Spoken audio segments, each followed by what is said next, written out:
Movie की starting में एक मोटे लड़के को शावर लेते हुए दिखाया जाता है जिसका नाम रॉबी बेडरिच है। तभी वहाँ पर एक लड़का जिसका नाम ट्रेवर है शावर रूम में अपने दोस्तों के साथ आता है और वह लोग रॉबी को परेशान करने के लिए शावर को बंद कर देते हैं। दूसरे सीन में हमें कैल्विन, जिसे कॉलेज में द गोल्डन जेट के नाम से भी जाना जाता है, उसे स्टूडेंट ऑफ द ईयर की ट्रॉफी लेते हुए देखते हैं। कैल्विन एक एथलीट है और पूरे कॉलेज में बहुत फेमस है।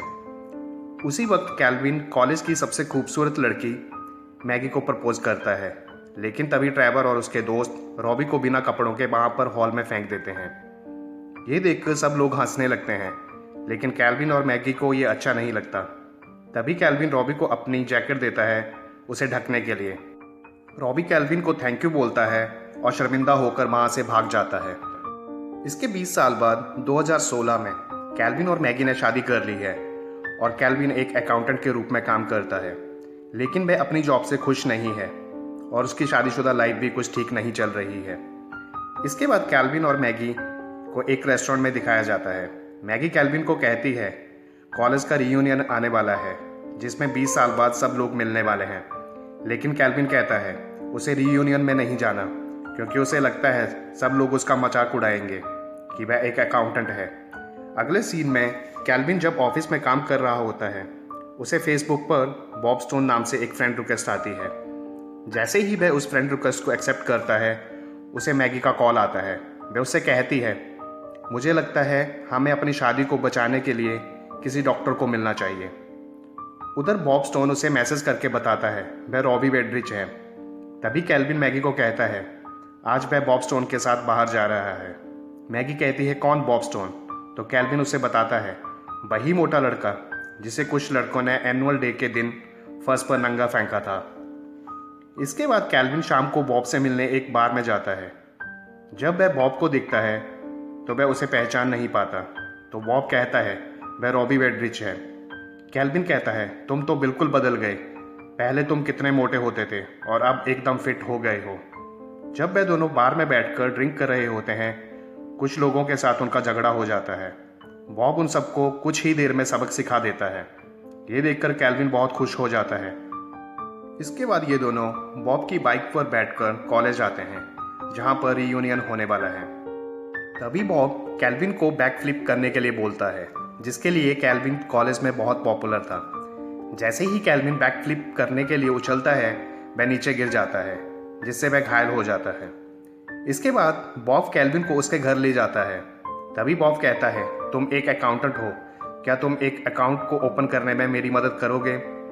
जैसे ही कैल्विन उस अकाउंट को हैक करके ओपन करता है, उसे कुछ गड़बड़ लगती है, तो वह बॉब से पूछता ही ये किसका अकाउंट है, इस पे तो बीडिंग लग रही है। तभी बॉब जानबूझकर लैपटॉप पर पास में रखी हुई बियर गिरा देता है। इसके बाद ये दोनों सोने चले जाते हैं।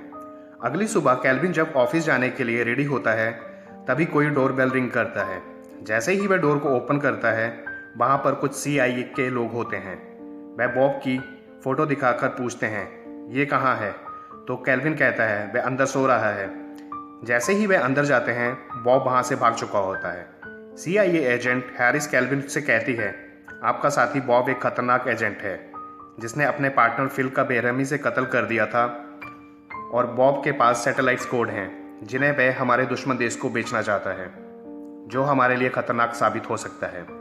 इसके बाद ये सब लोग कैल्विन के ऑफिस जाते हैं और तभी कैल्विन को बॉब का कॉल आता है कि वह सेकंड फ्लोर की सीढ़ियों पर है और उसे उसकी मदद चाहिए।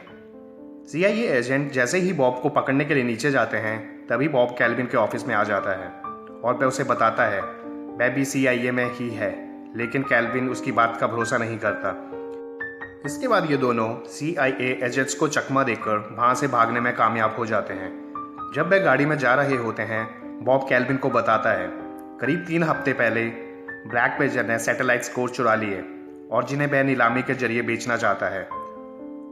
जो सबसे बड़ी बोली लगाएगा कोर्स उसे बेच दिए जाएंगे, और इसके लिए मुझे तुम्हारी मदद चाहिए क्योंकि तुम एक अकाउंटेंट हो और तुम ये आसानी से कर सकते हो, जिससे हमें ब्लैक बेजर की लोकेशन का पता चल जाएगा। तभी कैल्विन बॉब को गाड़ी रोकने के लिए कहता है और वह बॉब को चकमा देकर वहाँ से भागने में कामयाब हो जाता है। इसके बाद कैल्विन मैगी को कॉल करके कहता है तुमने डॉक्टर के साथ अपॉइंटमेंट बुक की थी, क्यों ना हम वहाँ मिलें। मैगी उससे कहती है, ठीक है, मैं तुम्हें वहीं पर मिलती हूँ। जैसे ही कैल्विन वहाँ से मैगी को मिलने जाने लगता है, CIA एजेंट हैरिस उसे पकड़ लेती है और उससे कहती है बॉब ही ब्लैक बेजर है, और कैल्विन को एक डिवाइस देती है और कहती है नेक्स्ट टाइम जब तुम बॉब से मिलोगे इस स्विच को प्रेस कर देना, हमें तुम्हारी लोकेशन का पता चल जाएगा। उसके बाद कैल्विन मैगी को मिलने डॉक्टर के ऑफिस जाता है तो वह बॉब को डॉक्टर के रूप में देखकर शॉक हो जाता है और अजीबोगरीब हरकतें करने लगता है। ये देखकर मैगी गुस्सा होकर वहाँ से चली जाती है, लेकिन बॉब फिर से कैल्विन को कन्विंस कर लेता है और उसकी मदद करने के लिए मना लेता है। कैल्विन कहता है हमें किसी इंटरनेशनल बैंकिंग ऑफिसर की मदद चाहिए होगी क्योंकि वह इस तरह के अकाउंट को एक्सेस कर सकता है। तभी बॉब कहता है आखिर ये ऑफिसर है कौन? तो कैल्विन कहता है वो ट्रेवर है। ये सुनते ही बॉब को कॉलेज का फ्लैशबैक दिखने लगता है। ये वही है जिसने बॉब को नंगा करके हॉल में फेंका था। उसके बाद ये दोनों ट्रेवर के ऑफिस में जाते हैं। ट्रेवर इन्हें उस अकाउंट की डिटेल दे देता है, लेकिन साथ में इन दोनों की बहुत बेइज्जती भी करता है। ये सुनकर बॉब वहाँ से अकेला ही बाहर चला जाता है। तभी कैल्विन के पास CIA एजेंट हैरिस का कॉल आता है और कहती है वह चोरी के इल्ज़ाम में उसकी बीवी को गिरफ्तार करने वाली है अगर उसने नहीं बताया कि बॉब कहाँ है।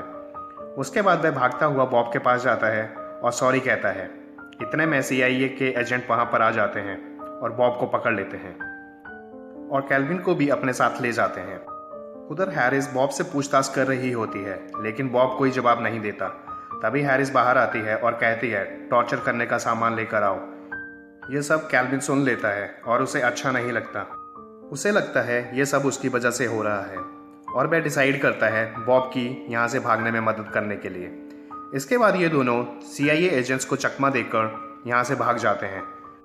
जब वे गाड़ी में जा रहे होते हैं, कैल्विन को पता चल जाता है सैटेलाइट कोड्स की डीलिंग बॉस्टन में होने वाली है। उसके बाद ये दोनों प्राइवेट एयरफील्ड से एक प्लेन चोरी करके बॉस्टन जाने लगते हैं। जब ये प्लेन में होते हैं, बॉब कहता है प्लेन का पेट्रोल ख़त्म हो गया है और हम नीचे गिरने वाले हैं। तभी कैल्विन कहता है उसे हमेशा दुख रहेगा कि वह बाप नहीं बन पाया। तभी बॉब फिर से प्लेन के इंजन को स्टार्ट कर देता है और कहता है वह मजाक कर रहा था। इसके बाद ये दोनों बॉस्टन में पहुंच जाते हैं, जहां पर इन्हें पता चलता है सैटेलाइट कोड्स की डीलिंग अंडरग्राउंड पार्किंग में होने वाली है। बॉब कैल्विन को ऊपर रुकने के लिए कहता है और खुद नीचे चला जाता है। उसके कुछ देर बाद कैल्विन हैरिस को पार्किंग के अंदर जाते हुए देखता है और उसे लगता है यही ब्लैक बेजर है। ये देखकर कैल्विन पार्किंग की तरफ भागता है बॉब को ये बताने के लिए। जैसे ही कैल्विन बॉब के पास पहुंचता है, बॉब उन लोगों के साथ खड़ा होता है जो सैटेलाइट कोड्स को खरीदना चाहते हैं। तभी बॉब कैल्विन पर गोली चला देता है और कहता है वह अपना हिस्सा किसी के साथ नहीं बांटता।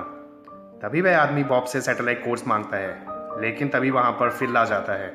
फिल वही इंसान है जिसकी हत्या का आरोप बॉब के ऊपर है। फिल कहता है वह असली ब्लैक बेजर है और बॉब एक CIA एजेंट है। तभी वहां पर हैरिस और बाकी के CIA एजेंट आ जाते हैं और वहां पर फायरिंग शुरू हो जाती है, जिसमें सब लोग मारे जाते हैं और बॉब फिल को भी मार देता है उसकी गर्दन तोड़कर। इसके बाद बॉब और कैल्विन को हेलीकॉप्टर से उतरते हुए हाई स्कूल रीयूनियन में जाते हुए दिखाया जाता है। वहाँ पर कैल्विन मैगी से मिलता है और उसे प्रॉमिस करता है अपनी शादीशुदा लाइफ को इम्प्रूव करने के लिए। जब ये लोग अंदर पहुँचते हैं, नए प्रॉम किंग का नाम अनाउंस किया जाता है। ये और कोई नहीं बॉब स्टोन होता है।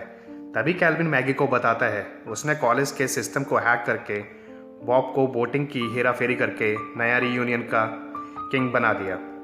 जब बॉब स्टेज पे जाता है, वह बहुत अच्छी स्पीच देता है और सबको बताता है कि वह ही रॉबी बेड्रिच है और वह कहता है उसे आज भी याद है जब उसे नंगा करके फेंका गया था।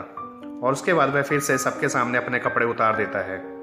तभी बॉब को डार्ला दिखाई देती है जो कि बॉब का हाई स्कूल का क्रश थी।